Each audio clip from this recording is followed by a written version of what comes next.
소환제와 관련해서 예. 이제 뭐 국민들이 부적격한 국회의원들을 뭐 국회 임기 내에 이제 소환을 해서 투표로 파면할 수 있게 하는 이런 제도에 대해서 국민 여론조사를 해봤더니 10명 중에 8명 가량이 찬성한다는 입장이 좀 나왔다고 해요. 좀 어떤 의견이신지 궁금합니다. 다른 이야기 좀 하겠습니다. 한국당 막말로 넘어갈게요. 한성규 사무총장이 어제 이제 취재 기자들에게 저희들이 이제 취재 현장에서 예전엔 취재 수첩을 썼습니다만 요즘 다 노트북을 사용하기 때문에 어쩔 수 없이 바닥에 앉아서 이렇게 취재를 하는 경우가 굉장히 많죠. 그 장면을 보면서 했던 이야기인데 취재 환경이 좀 열악했던 부분을 지적했다 본인은 이야기했습니다만은 듣기에 따라서 다른 생각을 할 수밖에 없습니다. 어떻게 보십니까? 일단 한교안 대표가 직전 이제 비공개 회의 때 3, 4, 1언 3번 생각하고 말하라라는 경고와 주문을 했음에도 불구하고 10분 후에 바로 그 사무총장이 이 정말 상상할 수 없는 망언을 한 겁니다. 그리고 대부분 그 말진 기자들이 여성인데 그분들을 향해서 이런 폭언을 했다는 것은 제가 볼 때는 도저히 그 있을 수 없는 일이다라고 보고요. 이분이 이제 한두 번 이런 그 망언과 폭언으로 비판받았던 분이 아니기 때문에 그 상습범이다라고 저는 말씀드리고, 이 이전에 지금 대변인이 이제 3분 발언 때문에도 논란이 됐고, 그 이전에 이제 정책위 의장이 이제 김정은 위원장이 더 낫다라는 그런 또 발언 때문에 이렇게 논란이 되고 있는데요. 심지어 지금 이제 차명진 의원, 전 의원도 그 이제 징계 3개월을 받았는데 본인이 징계받은 것에 대해서 이제 할 말을 하고 하겠다라고 얘기하면서 이제 세월호 유족들을 뭐 배후에서 누군가가 있는 것이냐 또 이제 얘기를 했습니다. 이것이 페이스북에 네, 했습니다. 그래서 근본적인 문제는 자유한국당의 본질의 문제다. 이런 솜방망이 처분, 그 다음에 이제 별것 아닌 양 치부를 해버리기 때문에 지속적으로 이런 그 소위 고위직에 있는 당직자들이 이런 논란을 한 중심이 되고 있는데 제가 볼 때는 가장 조심해야 될 분이 바로 한교안 대표고요. 그다음에 나경원 원내대표입니다. 나경원 원내대표도 오늘 또 대통령을 향해서 또 말을 하셨는데 사실 지금 이제 뒤에도 논의를 하겠지만 여야 대표와 이제 대통령이 만남을 해야 된다라고 얘기를 하고 있다면 적어도 이렇게 대통령을 향해서 내지는 정부를 향해서 내지는 국민들을 향해서 이렇게 망언을 일삼는 것은 좀 삼가야 되는데 제가 볼 때는 해결이 안 될 것 같습니다. 지금 이런 것들이 그러니까 계속적으로 언론에 노출이 되고 다뤄지기 때문에 순간적으로 실수했다, 잘못했다라고 하지만 또다시 반복되고 있다. 이게 근본적인 치유가 필요한 것 같습니다. 정치인의 발언 하나하나에는 다 좀 의미가 있다라고 저희가 많이 해서 그렇기 때문에 이렇게 기자들도 이런 것들을 다 받아 적으려고 그렇게 또 받아서 바닥에 앉아 있었던 면도 있었을 것인데 뭐 한성규 의원 같은 경우에는 본인 스스로가 이제 지금 이렇게 열악한 환경을 말하기 위해서였다라고 본인의 발언 의도를 설명을 했어요. 들으시기에 그 발언이 그런 의도라고 좀 들리셨습니까?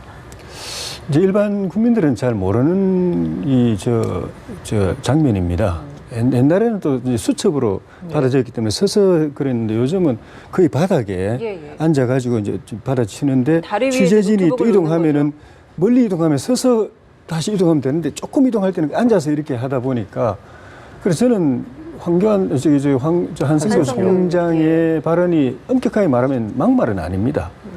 그러니까 우리 집에서도 좀 전에 말씀하신 것처럼 짧은 거리 이동하기 힘들 때는 막 그냥 앉은 상태에서 하게 되고 기자들도 그렇게 하게 되니까 이동할 그런 걸 이제 걸레질 한다 이런 표현도 집에서도 쓰는 표현이거든요. 그러니까 기자들도 결과적으로 그렇게 하다 보면은 바지로 이 바닥을 닦는 그런 결과가 되어버리기 때문에 이제 그런 표현을 했는데 문제는 그 뉘앙스가 좋지를 않은 거죠. 뉘앙스가 중요하겠죠. 그 뉘앙스가 아주 걸레질을 해. 이 뉘앙스가 별로 듣는 기자가 별로 기분이 좋지 않고 뉘앙스가 좋지 않다 보니까 그 표현이 마치 앉아서 이동하는 게 걸레질이 아니라 기자들의 취재를 걸레질처럼 느낄 수도 있는 아주 묘하게 그런 그 상황을 만들어내서 이제 문제가 된 거고 또 하나는 그 직전에 최고위원회에서 황교안 대표께서 이런 부분을 정말 신중하게 해야 된다라고 이야기를 하자마자 또 그 일이 벌어졌고 그리고 이 발언은 무슨 뭐 정부 여당이 잘못한 것에 대해서 비판하는 발언도 아니고 정말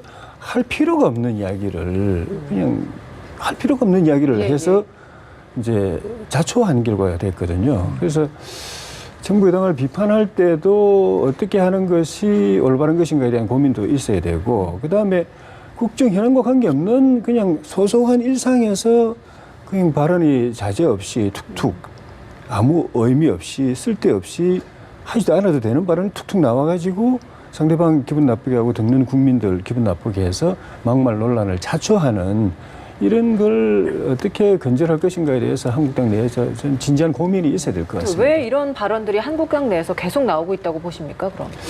가만 보면은 방금도 말씀드렸지만 막말 논란이라는 게 크게 범주가 두 개예요. 정부 여당을 공격하다가 비판하다가 실정을 이제 지적하다가 그 표현이 좀 과도한 경우가 하나가 있고, 또 하나는 그런 이슈와 아무 관계 없는데 방금처럼 예. 그냥 일상적으로 툭툭 그냥 지나가는 말로 던지는 말들이 부적절한 말이 나와가지고 상대방 또는 지켜보는 사람들 불쾌하게 만들어서 막말 논란이 나오는 경우가 있는데, 앞부분 같은 경우는 그동안 이게 정부 여당의 실정에 대해서 야당 입장에서 너무 이게 울분이나 분노가 이제 차 있다가 보니까 그게 표현이, 그렇다도 표현할 때는 또 절제도 있어야 되고 품격도 있어야 되고 촌철살인의 그런 묘미도 있어야 되는데, 그거 없이 그냥 가감 없이 그냥 있는 그대로 토해내듯이 말을 하다 보니까 표현의 절제가 없어서 문제되는 발언이 나오는 것 같고, 그런 표현에 있어서 이제 뭐 징계나 이런 절차들이 있었는데 그 징계에 있어서의 손방망이 처벌 때문에 결론적으로는 이런 것들에 대한 통제가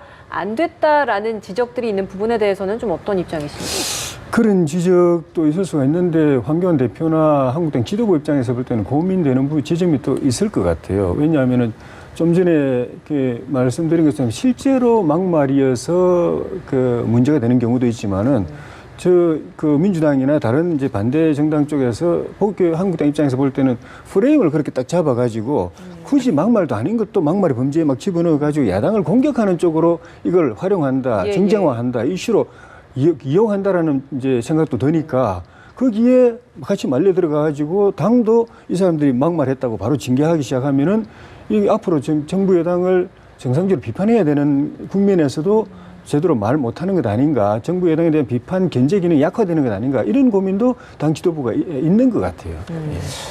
국회의원들이 되고 나서 이런 언어 교육을 받는지 모르겠어요. 일부 영역에서는 이 공감 능력이 많이 좀 떨어진다, 그런 이야기를 하더라고요. 뭐 지금 한성규 사무총장의 이야기, 그래서 언론관이 어떤지 모르겠습니다만 자유한국당에 뭐 그게 하나의 일말에 하는 대변해 주는 건지 모르겠어요. 아니면 정말 한성규 사무총장의 개인 어떤 그런 생각인지, 그냥 정말 아까처럼 해명한 대로 그런 취재 환경이 열악했다는 걸 표현하기 위해서 정말 한 것인지. 그런데 왜 저희들이 이런 이야기를 하면 1년에 있었던 한국당 의원들이 특히 고위당직자들의 발언이 한두 건이 아니었기 때문에 지금 이런 지적을 하잖아요. 한교안 대표가 계속 3, 4 이런까지 이야기하면서 본인도 그렇게 노력을 하고 있다 이렇게 했는데도 불구하고 지금 잘 안 되고 있고 계속 이게 터져 나오고 있는데, 아까 잠깐 언급을 했습니다마는 정말 이 징계가 약하기 때문일까요? 차명진 전 의원이 오늘 페이스북에 한 것도 또 다시 그런 문제가 이야기되고 있더라고요. 어떻게 보십니까? 일단은 아까도 말씀드렸지만 한교안 대표가 가장 막말과 망언을 선두에 서서 하셨습니다. 그러니까 민생투쟁 대장정이라는 18일 동안에 그분이 한 말 중에 대변인 지시라고 얘기를 대통령을 향해서 하지 않았습니까? 그리고 그것이 레드카페트를 밟고 막 그 정말 한호 속에서 일어나는 일이라고 착각하고 있는 거고, 그 절대적 지지자들의 환호를 받고 있다라고 생각하니까 이 일이 계속 반복이 된다라고 보고요.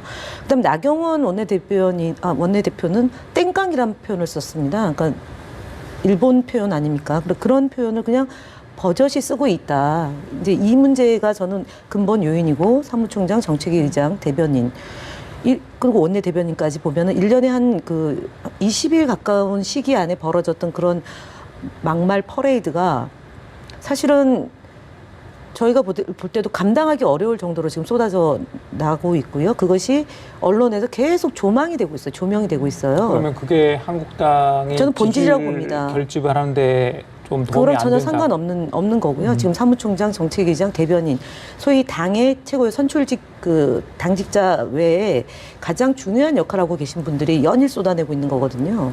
그래서 제가 볼 때는 막말을 막말로 덮는다라는 거고요. 이 막말을 하는 데 있어서 계속 유지가 되는 것은 정말 핵심적으로 지지하는 분들이 굉장히 선호하는 말들을 쓰고 있다.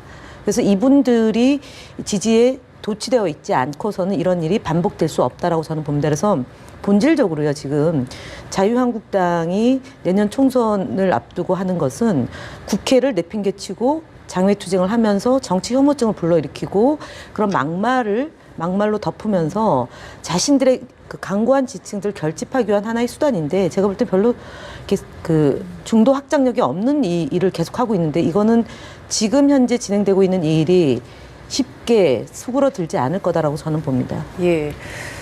이런 상황에서 이 질문을 좀 드려본다면 어떻게 답이 나올까 궁금한 부분도 있는데 국민 소환제와 관련해서 이제 뭐 국민들이 부적격한 국회의원들을 뭐 국회 임기 내에 이제 소환을 해서 투표로 파면할 수 있게 하는 이런 제도에 대해서 국민 여론조사를 해봤더니 10명 중에 8명가량이 찬성한다는 입장이 좀 나왔다고 해요.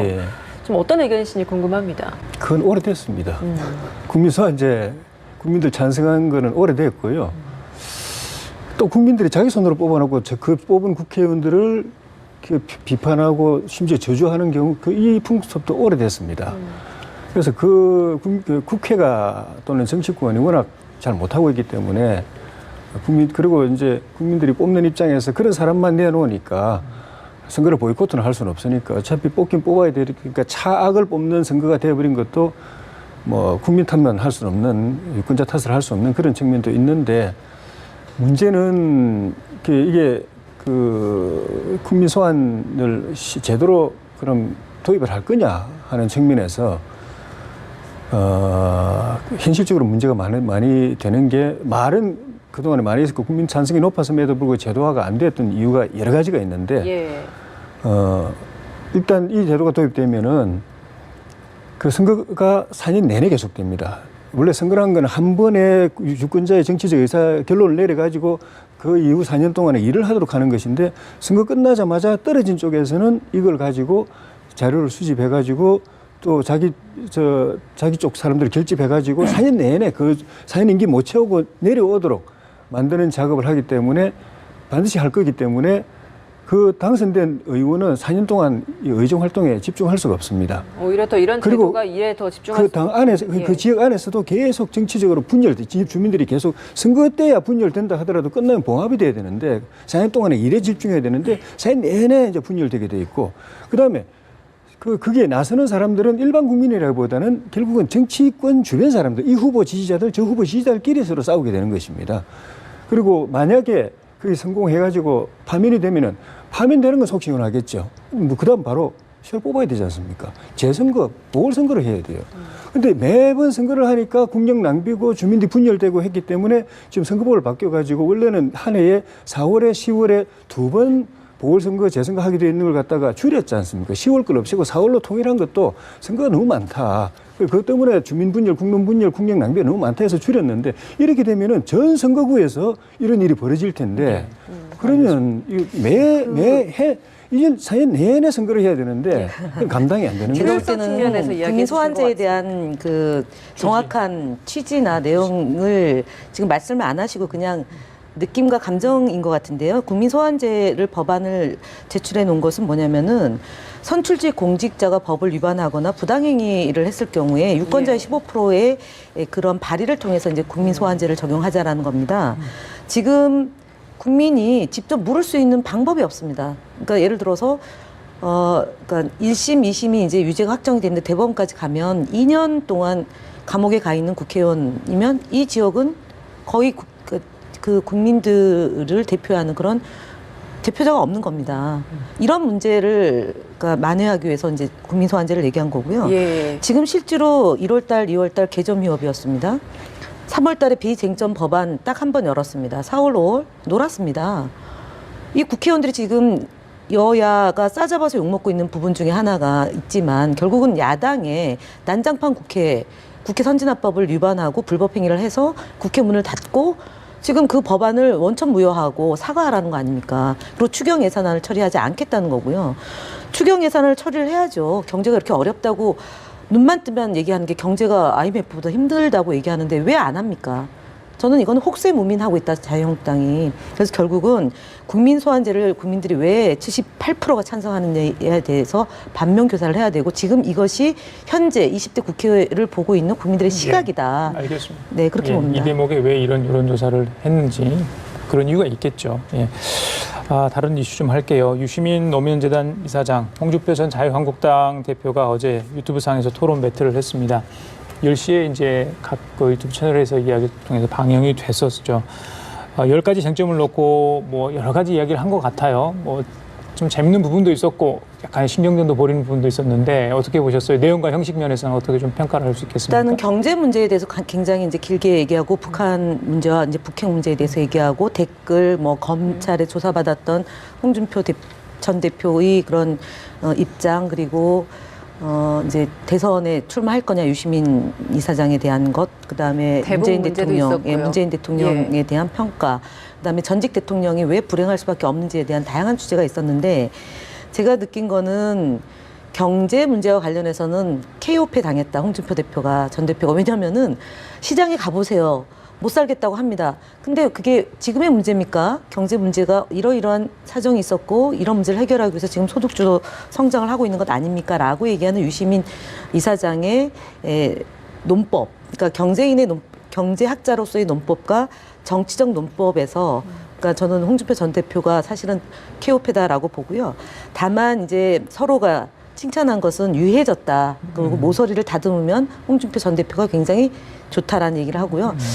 결론적으로 말씀드리면 이 두 분의 이런 토론이 저는 정기적으로 해서 국민들에게 굉장히 신선하게 다가갈 수 있다 저는 봅니다. 극단적으로 막 치닫고 있는 부분이 좀 많이 상쇄가 될 것이고요. 홍준표 전 대표가 또 이제 구간이 명칸이라고 지금 하도 한교안 대표가 험한 말을 많이 하니까 홍준표 전 대표의 막말이라고 얘기하는 건 차라리 좀 엣지 있었다라고도 보여질 수 있을 것 같아요. 그래서 제가 볼 때는 총평으로 보면 그러니까 두 분이서 자주 얘기를 하면 이렇게 좀 서로가 이해할 수 있는 홍카콜라도 듣고 뭐 알릴레오도 듣는 그런 좋은 기회가 되지 않았나 싶습니다. 정례화에도 좋을 것 같다라고 이야기해 주셨고요. 어떻게 좀 들으셨어요 어제? 네, 뭐 정례화까지 몰라도 자주 하는 게 좋을 것 같아요.